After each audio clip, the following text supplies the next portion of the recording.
एक बार की बात है। एक बौद्ध भिक्षु और उनका एक युवा शिष्य जो अभी अभी भिक्षु बना था, दोनों देश भ्रमण पर निकल पड़े। दोनों कई गांवों और शहरों से होकर गुजरे, अनगिनत लोगों से मिले और उनके जीवन से जुड़े अनुभव साझा किए। एक दिन अचानक रास्ते में तेज बारिश और तूफान से बचने के लिए वे एक नजदीकी धर्मशाला में पहुंचे। धर्मशाला में उपस्थित सभी लोग बारिश के सुंदर नज़ारे का आनंद ले रहे थे, लेकिन धर्मशाला का प्रबंधक जो कोने में बैठा हुआ था, एकदम अलग दुनिया में खोया हुआ था। उसके चेहरे पर गहरी चिंता की रेखाएं थीं, जैसे कोई भारी बोझ उसे अंदर से खाए जा रहा हो।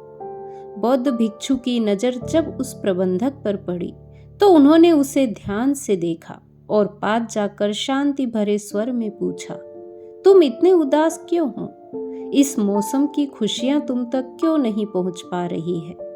पहले तो उस व्यक्ति ने बौद्ध भिक्षु की बातों को टालने का प्रयास किया, लेकिन थोड़ी बहुत इधर उधर की बातों के बाद उस व्यक्ति ने अपनी असल समस्या बतानी शुरू की।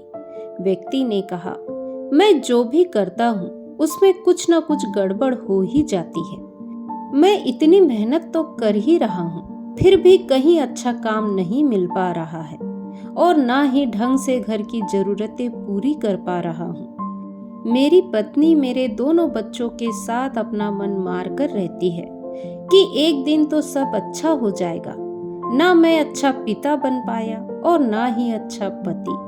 व्यक्ति की यह बात सुनकर शिष्य से रहा नहीं गया और उसने व्यक्ति से पूछ लिया कि तुम कहीं किसी और अच्छी आमदनी वाले काम की तलाश कर रहे हो या नहीं? इस पर व्यक्ति ने कहा, इसका कोई फायदा नहीं होगा। मुझे ज्यादा आमदनी वाला काम नहीं मिल पाएगा, क्योंकि आजकल यह इतना आसान नहीं है और इतनी महंगाई में छोटी से छोटी जरूरतों के लिए भी एक मोटी रकम चुकानी पड़ती है। ऐसे कैसे जिंदगी कटेगी? व्यक्ति के मुंह से ये सारी बातें सुनने के बाद बौद्ध भिक्षु ने एकदम शांत स्वर में कहा, तुम्हारे मन में बहुत बोझ है ना? जैसा सोचा था वैसा नहीं है। इसीलिए व्यक्ति ने कहा, हाँ आप सही कह रहे हैं। मैं हर दिन इसी चिंता में उलझा रहता हूँ। मेरे दिमाग में हर वक्त यही चलता रहता है कि मैं भी कहीं भाग जाऊं इन सब से दूर। आप भिक्षुओं की जिंदगी हम सब से तो अच्छी ही है। आपके पास कोई चिंता और तनाव ही नहीं है। व्यक्ति की बात शिष्य को भी सही लगी। उसे लगा कि व्यक्ति का इस तरह से चिंता करना जायज है, जो परिवार की जरूरतें पूरी ना कर पाए, घर चलाने को अच्छे से आमदनी ना कमा पाए, नौकरी की जिसे चिंता हो और जिंदगी में जैसा सोचा था वैसा ना हुआ हो, तो आम सी बात है, इंसान तनाव में चला ही जाता है। उसे कोई चिंता ना हो ऐसा कैसे हो सकता है? लेकिन शिष्य पूरी तरह से गलत था, क्योंकि व्यक्ति के इस बात का जवाब गुरु ने कुछ इस तरह से दिया कि शिष्य भी हैरान रह गया। गुरु ने एक गंभीर आवाज में कहा, और तुम्हारी इतनी चिंता करने की इस आदत से शायद सब कुछ ठीक हो जाता होगा, है ना? सोचो अगर यह भी ना होता तो क्या करते? व्यक्ति ने कहा, मैं समझा नहीं कि आप कहना क्या चाहते हैं। बौद्ध भिक्षु ने फिर गंभीर शब्दों में कहना शुरू किया, मतलब यह है कि जो तुम्हारे पास है उसके लिए खुश ना होकर जो पास तुम्हारे नहीं है उसके पीछे परेशान हो। तुमने सिर्फ परेशानियों के बारे में सोचा, चिंता की और उसी चिंता को पालने लगे। क्या तुमने इसके बारे में कभी सोचा है कि तुम्हारी इसी चिंता की वजह से तुम अभी जो तुम्हारे पास है उसका अपमान किए जा रहे हो, जबकि तुम्हारे घर का खर्च तो उसी नौकरी से चल रहा है जिसे तुम भला बुरा समझ रहे हो। इसीलिए तुम्हें शांत होना चाहिए, खुश होना चाहिए, ना कि चिंता में डूबे रहना चाहिए।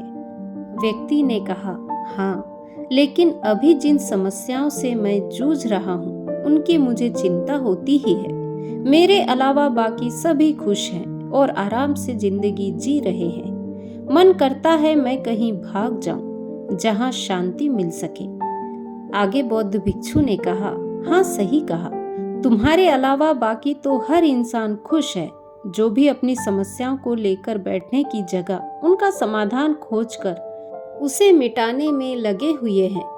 तुम्हें ऐसा नहीं लगता कि यहाँ पर तुम हर एक कीमती पल को घुट-घुट के जीते हुए ना जाने कितनी चिंताओं को अपने सीने पर दबाए हुए अपनी जिंदगी को यूं ही गंवाते जा रहे हो?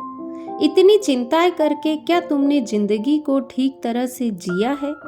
व्यक्ति ने कहा, लेकिन आप ही बताइए गुरुवर, कोई इंसान ऐसा कैसे हो सकता है कि उसकी जिंदगी में कोई चिंता, कोई तनाव, कोई मायूसी ही ना हो?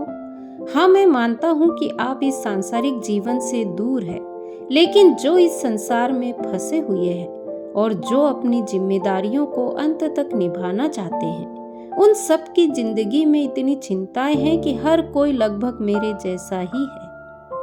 आप ही मुझे बताइए कि क्या मैंने इतनी चिंता लेकर कुछ गलत किया है? क्या मेरी चिंताएं बेकार है? क्या मेरा यह सोचना गलत है कि मैं अपने परिवार को खुश नहीं रख पा रहा हूँ? व्यक्ति की बात सुनकर कुछ समय के लिए तो शिष्य को भी यही लगा कि व्यक्ति तो कह सही रहा है।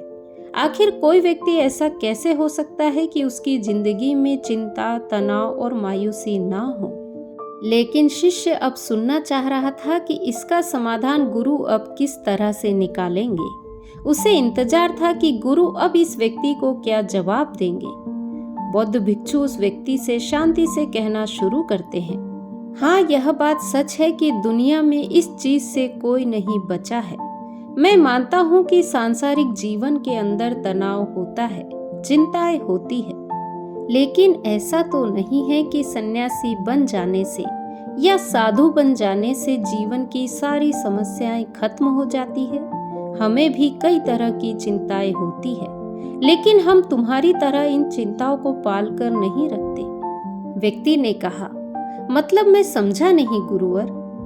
बौद्ध भिक्षु ने फिर वही गंभीर आवाज में कहना शुरू किया, देखो, सिर्फ तुम ही नहीं हो दुनिया में जिसके पास कोई चिंता या तनाव है। एक छोटा बच्चा भी तनाव में जी रहा होता है, भले ही उसे दुनिया की चिंता नहीं होती है, लेकिन उसे इस बात की चिंता होती है कि वह किसी दूसरे बच्चे से पीछे ना रह जाए या फिर कहीं गलती से उसके हिस्से की मिठाई के टुकड़े को उसकी बहन या भाई ना खा ले। चिंता या तनाव की कोई बड़ी छोटी वजह नहीं होती या फिर कोई पैमाना नहीं होता कि इतनी छोटी चिंता को चिंता नहीं कहेंगे। यह तो लगभग हर एक के दिमाग के अंदर होती है। यह बात सच है कि छोटे बच्चे से लेकर एक बूढ़े और मरने वाले इंसान तक इस समस्या से बचा नहीं जा सकता, लेकिन इसका मतलब यह तो नहीं है कि उसे लेकर बस उलझे रहें। जब भी कोई परेशानी हमारे पास आती है तो वह हमारे पास ज्यादा देर तक टिक नहीं पाती, क्योंकि हम उसे मिटाने के लिए कोशिश करने लगते हैं और जो भी परेशानी है उसका समाधान ढूंढने लगते हैं। अगर तुम्हारी भाषा में कहूँ तो तुम्हारी हर समस्या का समाधान तुम निकाल सकते हो, बजाय इसके कि उस परेशानी को अपने दिल और दिमाग और साथ ही शरीर के अंदर घर देने से और उसे हर दिन चिंता देते हुए पाल पोस कर बड़ा करने से कहीं ज्यादा बेहतर है कि तुम उस परेशानी के आने के बाद उसका समाधान निकालने की ओर अपना दिमाग लगाओ। देखो, चिंता चिता के जैसी होती है, यह तुम्हें लगातार जलाएगी और फिर जलाकर राख कर देगी। इसीलिए जब भी कोई चिंता या तनाव तुम्हारी जिंदगी में आए तो उसका समाधान निकालने की कोशिश करो।